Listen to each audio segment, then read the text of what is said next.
ROG Phone 5 already delivers impressive built-in audio, but if you want better immersion, especially in noisy environments, we got several headsets options for you.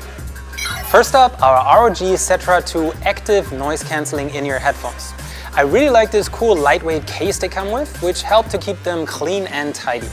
We have new LSR drivers for better audio, softer and more comfy silicone rubber tips and fins, and the mics are in each earbud now, so instead of talking into the inline remote, you can speak freely and naturally.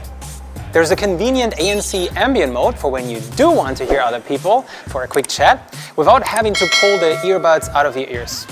The Cetra 2 come with USB Type-C and AuraSync compatible RGB lighting, and there's a 3.5mm core version as well.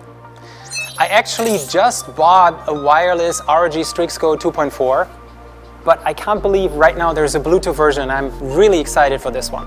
With a battery life of up to 45 hours, you'll make it through several days, if not an entire week, before having to charge it up.